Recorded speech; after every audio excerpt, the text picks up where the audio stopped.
VM ख़बर है नाज़रीन अवां सां शेयर कंदा हलूं त पीपी चेयरमैन बिलावल भुट्टो ज़रदारी पारां जमहूरियत जी बहाली वारी तहरीक जे 16 शहीदन खे 37वीं शहादत जे ॾियारे ते भेटा पेश कई आहे। बिलावल भुट्टो ज़रदारी जो चवणु आहे त जियालनि अवामी हक़नि लाइ कॾहिं बि पंहिंजूं हयातियूं कुर्बान करण खां नाहे कीॿायो। आमराणे ऐं कठपुतली दौर में सियासी कारकुननि ते थींदड़ ज़ुल्म जो हिसाब ज़रूरी आहे। अहम ख़बर आहे नाज़रीन अवां सां शेयर पिया कयूं पीपी चेयरमैन बिलावल भुट्टो ज़रदारी पारां जमहूरियत जी बहाली वारी तहरीक जे 16 शहीदन खे 37वीं शहादत जे ॾियारे ते भेटा पेश कई वई आहे।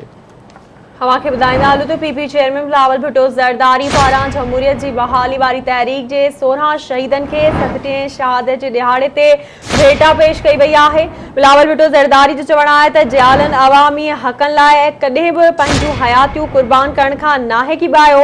आमराणी ऐं कठपुतली दौरनि में सियासी कारकुननि ते थींदड़ ज़ुल्मनि जो हिसाब ज़रूरी आहे। अवांखे अपडेट कंदा हलूं त पीपी चेयरमैन बिलावल भुट्टो ज़रदारी पारां जमहूरियत जी बहाली वारी तहरीक जे 16 शहीदन खे 37वीं शहादत जे ॾियारे ते भेटा पेश कई वई आहे।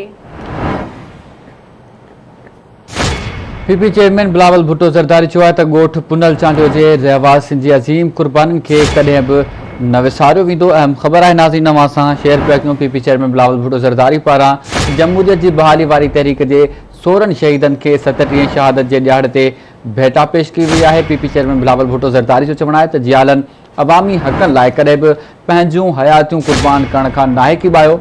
आमराणे ऐं कठपुतली दौर में सियासी कारकुननि ते थींदड़ ज़ुल्म जो हिसाब ज़रूरी आहे। ॻोठ पुनल चांडियो जे रहवासियुनि जे अज़ीम कुर्बानीनि खे कॾहिं बि न विसारियो वेंदो।